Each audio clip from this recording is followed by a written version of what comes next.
वर्तमान सरकार ने महापुरुषों को सम्मान दिया है और पिछड़ों को उनका हक। ये बातें उत्तर प्रदेश सरकार के कैबिनेट मंत्री, पंचायती राज और अल्पसंख्यक कल्याण मंत्री ओम प्रकाश राजभर ने कही। वे सोमवार को उत्तर प्रदेश के जनपद जौनपुर के खेतासराय थाना क्षेत्र के अमृथुआ और नौली गांव में जन चौपाल के कार्यक्रम में बोल रहे थे। सबसे पहले उन्होंने क्षेत्र के अमृथुआ गांव में पहुंचकर महाराजा सुहेल देव की प्रतिमा पर माल्यार्पण किया। इसके बाद सभा को संबोधित किया।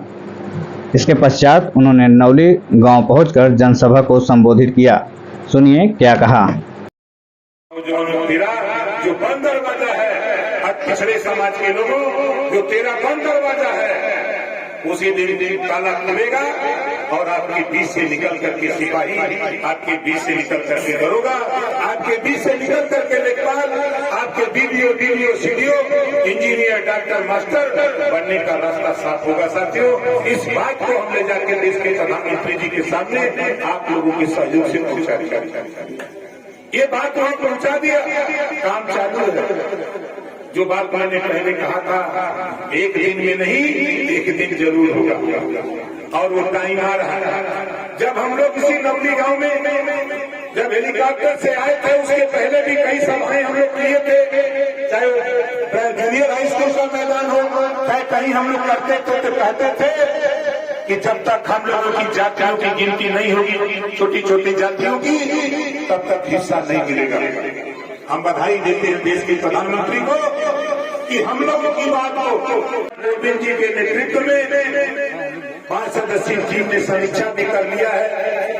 जो 1993 से पिछड़ी जाति को आरक्षण मिल रहा है, 27% आरक्षण 12 जातियां लाभ उठा रही है। हाईकोर्ट ने 3 सितंबर 2013 को कहा, उन्होंने कहा कि घबराओ नहीं, अब वो दिन आ रहा है कि 27% आरक्षण को जो लूटने वाले तेरा हिस्सा है उनको 7% अलग कर दिया जाएगा। 9% पिछड़ा जिनको हिस्सा कम मिला और 11% जिनको हिस्सा नहीं मिला है, उनके बेटा बेटी को सिपाही, दरोगा, बाबू, चपरासी बनाने के लिए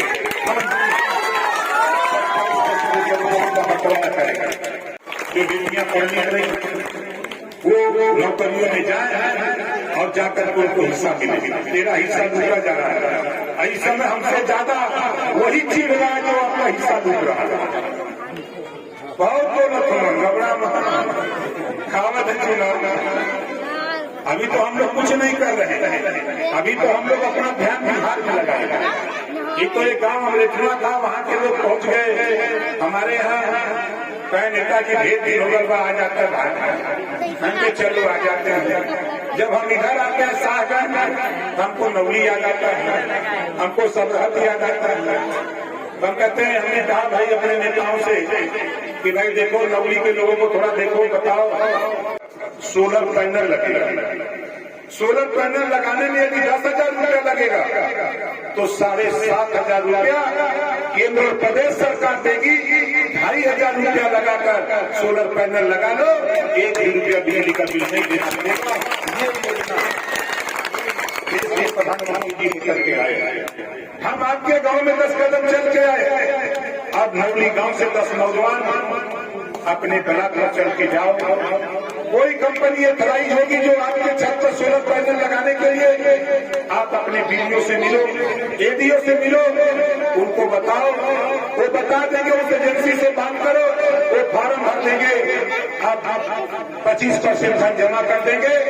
उसके बाद वो आएंगे, आपकी छत पर सोलर पैनल लगाकर आपके घर में ट्यूबलाइट, बल्ब, पंखा, फ्रिज, कूलर, एसी जो भी इस्तेमाल करते हैं उसको चालू करके आपको बता करके तब वो इंजीनियर आपके घर से अपने नौकरी बजाएगा। ये योजना हमारे देश के कैबिनेट से प्रस्ताव पास करके जातियों की गिनती कराने का कैबिनेट से प्रस्ताव पास कर दिया। जिस बात को 22 साल पहले मैंने शुरू किया था, उसको देश के प्रधानमंत्री जी ने ऐलान कर दिया। तो आप लोगों से कह रहा हूँ कि जातियों की गिनती कराने के लिए अगर आपके बीच में अधिकारी आने तो आप लोग अपनी अपनी गिनती कराओ।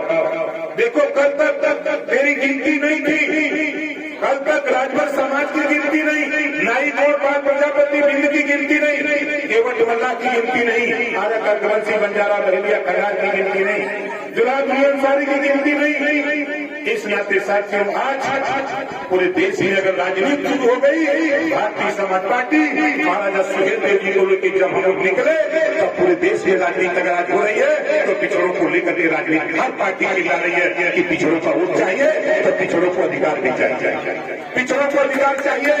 इस बात को लेकर किया तो जातियों की गिनती कराने का ऐलान देश के प्रधानमंत्री ने किया। मैं गृह मंत्री से मिला कर ऐलान तो हो गया, शुरुआत कब होगी, डेट लिया गया 2026 में कुछ स्टेट में, 2027 में पूरे देश में जातियों की गिनती का काम शुरू होने जा रहा है।